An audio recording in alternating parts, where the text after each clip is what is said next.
Welcome back to the SSL. It is 2016. I am Valdez. With me today is Wolf. It's so good to be back, casting some more Starcraft.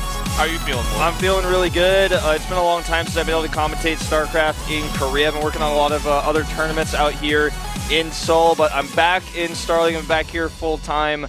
I hope you guys enjoyed the other broadcasts we had while I was gone as well. I've been watching them and checking up all those VODs, but the tournament format has been changed. We're going into one of the last parts of the winner's bracket tonight, and I think it's going to be some really good matches. We've got a team kill and a PvP. Yeah. I don't know. I think the games are going to be a lot of fun today, Wolf, but we have another thing that's coming on to the broadcast. Joining us today is Brendan's mustache. Oh, yeah, that's right. I hope you guys don't mind. You know, he's kind of new. Yeah, he's look a little bit shy, but he's out there. I don't know. Yeah, it's just every time I look at you, I just look right at your mustache, and I'm entranced by it. Like, I can't stop looking at that mustache. And I thought, you know, I always thought, wow, Brendan would look so good with the mustache, but this time you really came back with the mustache. You did not. I did it. You did not return empty-handed, mustache, yeah. I guess. Yeah, I hope that Artosis can join me once you know, he does begin casting. That's right. I don't know. It's because you guys can grow beards and me and him can't grow beards, and I know that he can grow a mustache because I've seen, you know, the little stubble. You can tell when you look at a man's face where they can grow. Yeah, sometimes by the end of the night, you know. Yeah, by the end of like a few days too, you know Artosis is going on like one of those like VOD binges or something. Yeah. He doesn't come out of his house, and like he comes out and you're like, he's like, I've seen all the Pro League VODs now, and you're like, okay, he caught up. Although he's got a little bit of stash, and that's how you can tell. Yeah, when you look at Artosis' face and he has that little stash there, you immediately think of the Merkmate Photoshop, but you know that it can become a reality. And that's what I'm hoping here for you know, our broadcast team. We got. I have a beard. Tasis has a beard. You got a stash. Artosis has a beard stash. twins, and then the mustache twins. And then GTR could just be. He can just be clean shaven. That's fine. I don't know what he would look like with a beard. It might be weird. We could.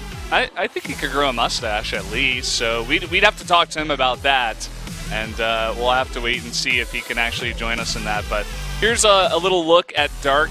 Obviously, a very strong player, winning a lot recently in the GSL and over here as well.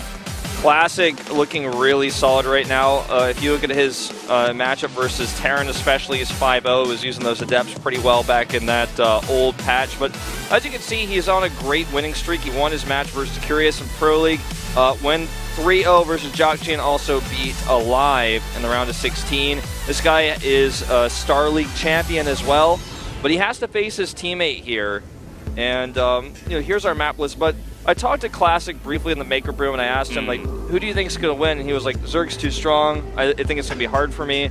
But what he did share with us and Hyungyum, the interviewer here at SportsTV, was that the winner has agreed to buy the loser a coffee as condolence. Yeah. So obviously these guys, very good friends. They've been on the same team for quite a while now. There's the woman herself we were talking to before. But anyway, guys, we're going to jump straight into an interview video first. 굳이 상관없고 그냥 누가 됐건 준비 잘해서 이긴다는 생각밖에 없어요. 내부에서도 제가 많이 이기고 있기 때문에 이번에 만나도 이길 수 있어요. 뭐 팀킬이라고 이제 크게 신경 쓰이지도 않고 제가 팀킬전을 굉장히 많이 이겨봤기 때문에 룡호한테 미안하지만 제가 이길 것 같아요. 경기 끝나면 내가 이길 것 같으니까 맛있는 거 사줄게. 힘내.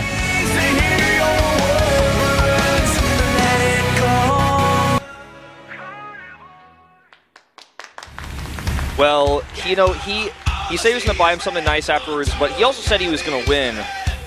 Maybe lying for the camera there. The reason he gave is because he's won a lot of team kills before.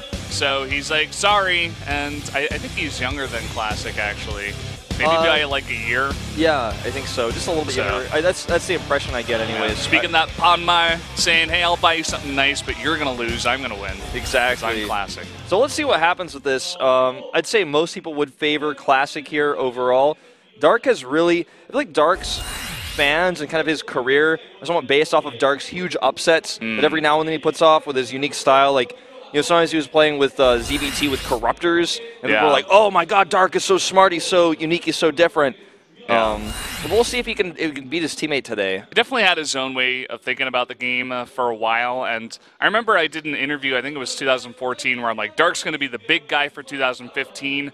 He wasn't the big guy, but he was one of the strongest Zergs that we did have down here. So he definitely does command some respect when he does walk into that booth. But as we said before, I think this is just going to be a really close match. Any kind of team kill that you get into, regardless of matchup, is always going to be a bit punky because you have to imagine the amount of games these guys have played against each other. It's just insane. There's so many mind games that go into this. You weren't the only person to write an article about Dark. Artosis himself wrote an article on ESPN about this very player, saying he's incredibly strong. I know Artosis is rooting for him tonight, definitely because he feels one of the top up-and-coming players in Legacy of the Void.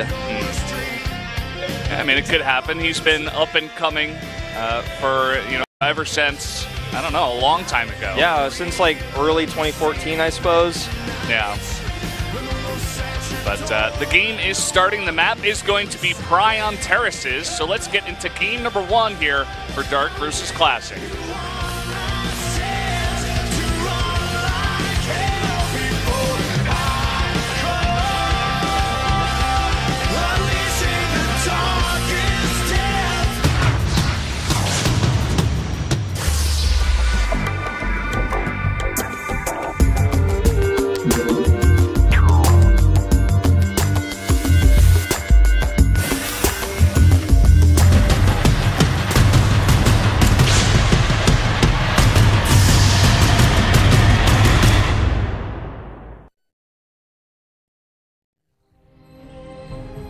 Well, guys, hang in there, because we had, first of all, Prion Terraces is the first map. We had the wrong graphic up, and now you guys can actually see what's currently occurring.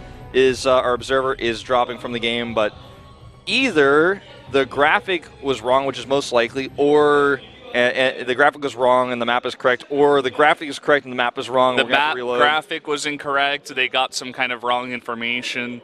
I don't know. I think the graphic was the map graphic was wrong. The one that we just saw there for Orbital Shipyard. So we'll get into this game in just a moment. Yep. We did see some cool fans traveling around the world to come down to watch Star. You guys can do that too. I actually got to meet those guys a little bit earlier. Very friendly. Took a photo with them, and anyone can come down to the studio. It's free. I want to make like a video guide on how to get here, because I get asked like literally every day.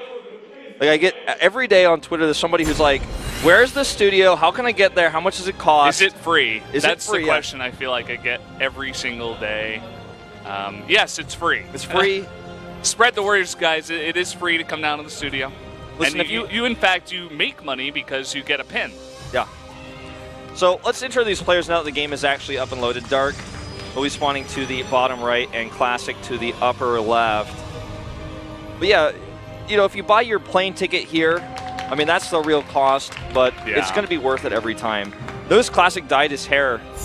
He's gone back dark. Did he really? Yeah. And I didn't actually notice that. But he was blonde all of 2015. Come on. We're not blonde, but, the more orangey Korean style. It's kind of like a little bit Shinhwa-esque, early 2000 boy band kind of color. I'm glad we're getting an update on the hair from you, Wolf. Thanks for that. Yeah. We are going to see a really early Ling aggression here, by the way, which we didn't talk too much about because we were like not even in game for a lot of that time. But the Ling aggression is going to come across the map now, and he's got his core on the way. His Zealot is being chroned, and he can tight wall this, so he should be totally fine initially. But let's see if these Lings can stick around to do damage. Back at home, Dark is transitioning.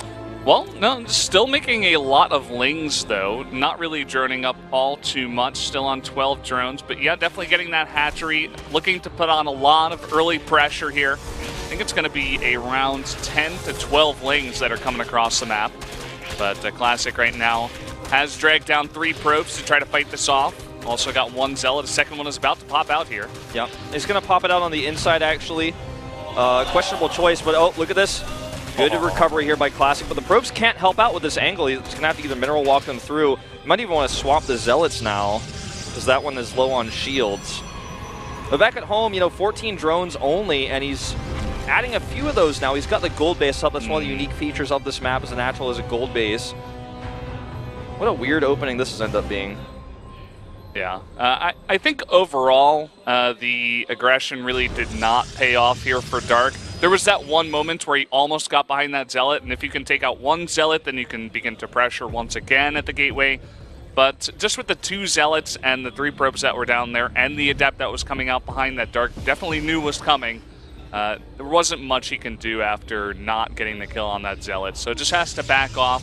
Classic going to take his own natural here and transition into a Stargate.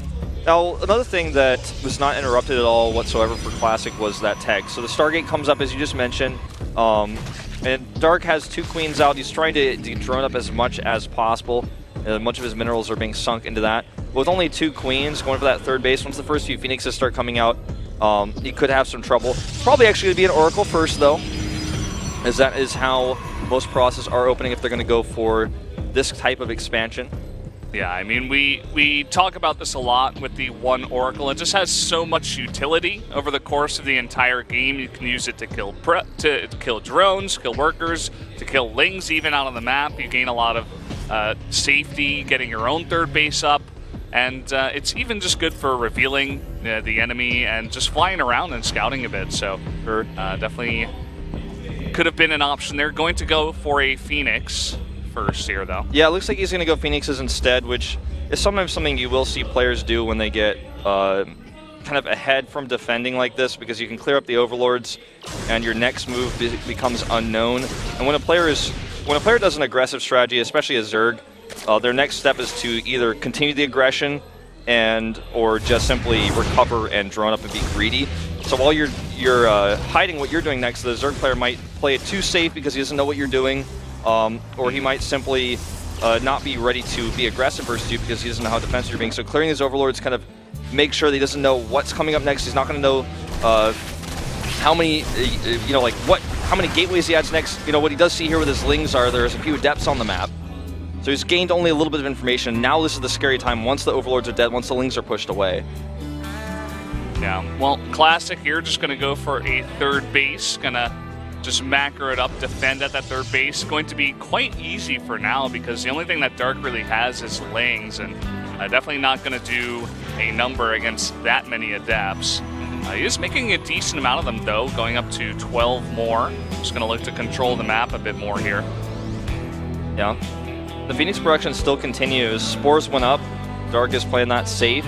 He has a decent amount of lings out here, but he's not going to be able to easily find surface area. Look at the positioning here of these Adepts. Not going to be able to be surrounded. It's really fantastic. And the Mothership Core in a really nice position as well. Can easily fly over and lay down some photon overcharge if need be. I think Dark is beginning to realize this, that he's not going to find an angle at all to get any damage done with that extra amount of links that he just made. So I think kind of not the best investment here at this point in the game for Dark.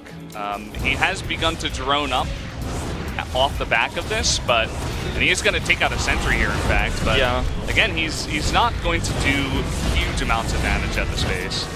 Not finding much. Meanwhile, 4 drones did get picked off by these Phoenixes, and I think that got him a little bit flustered with his lings, turned them around there.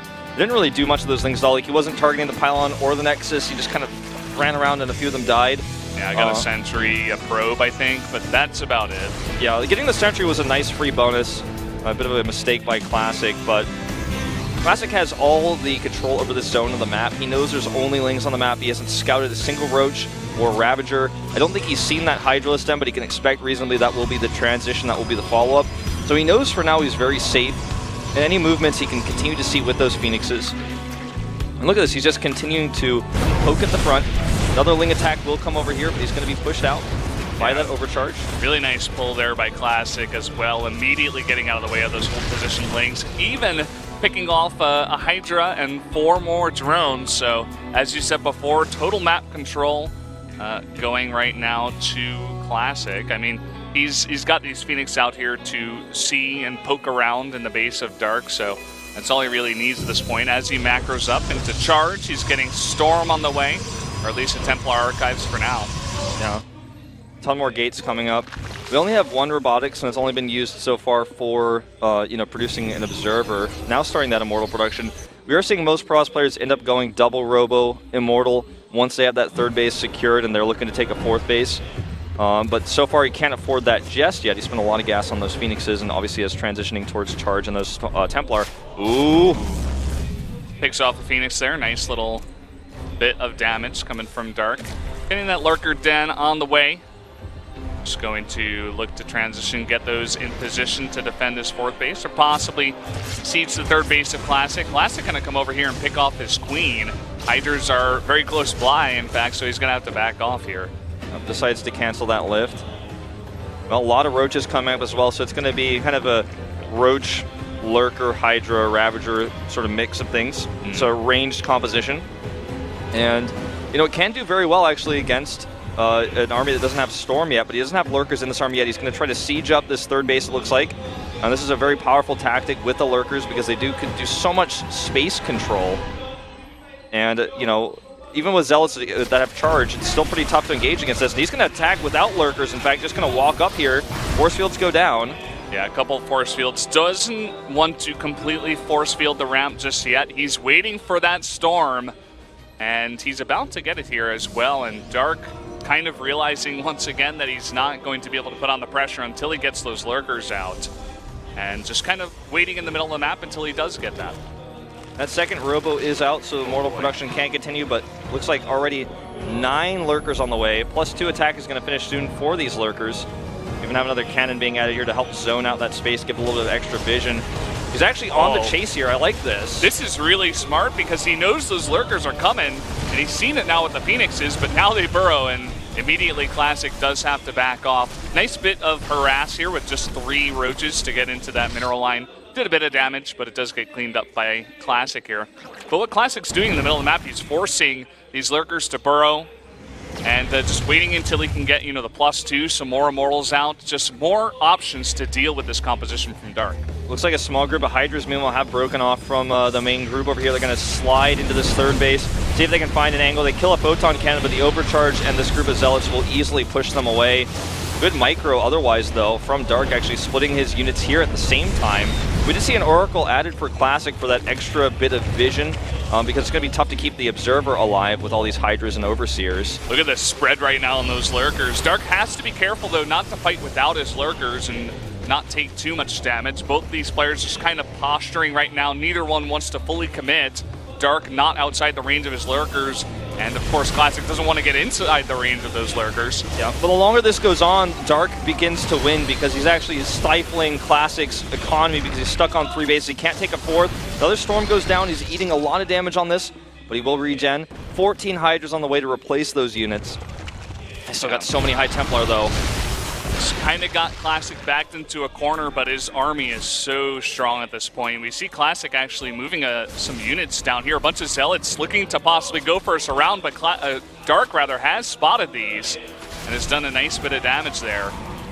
Dark's control has actually been really good this game. Oh, hold that thought. We are going to see that attack. Now he's going for the surround, catching several Lurkers, actually Graviton lifting them up into the air. Storm's going down the rest of those squishy Hydras, and here come those Charged Zealots. The Charged Zealots are now going to come in, and a lot of these Lurkers are really, really low. All of them are going to go down, but a lot of reinforcements coming across the map here from Dark. Yeah, those are those extra Hydras I was talking about him remaxing with. Zealots do come in here, but there's no Archons left. The last Immortal falls, and basically he can kite this army back, and this is just too cost-efficient of an engage. Look at the production tab. Classic doesn't have enough production to actually keep up with the Zerg, who's now on a 5th base up and running, and he's just going to eventually walk across here, kill these reinforcements. Yeah, unfortunately, those Observers can't do much to the units on the ground. So Classic desperately trying to get out some Archons, and just 3 Zealots in the mix as well, but just an overpowering army and so many reinforcements coming across the map now for Dark. I think this should be game number 1 going to our Zerg player. Looks that way. This Archon over here, the last man standing. Down he goes, and I think we're going to see GG. Dark will take game number 1. The key here in that last game was just the Lurkers got sieged up. This is oftentimes how this matchup is decided. If the Zerg gets ahead and gets Lurkers out, if you're 4th, you can't take it. You eventually have to attack into Lurkers, and I feel like you can compare this to almost like Mech versus Protoss or something. If there's enough siege tanks holding an area, you can't move it out. Like the Lurker is basically a siege tank. You know, you can't just walk into that AoE damage. It's never going to be cost efficient. He tried to flank with Zealots, and it still just was not good enough. Yeah, there were just way too many lurkers, and the spread was fantastic, as you said. Classic had a nice idea trying to come around the side and go for a surround, but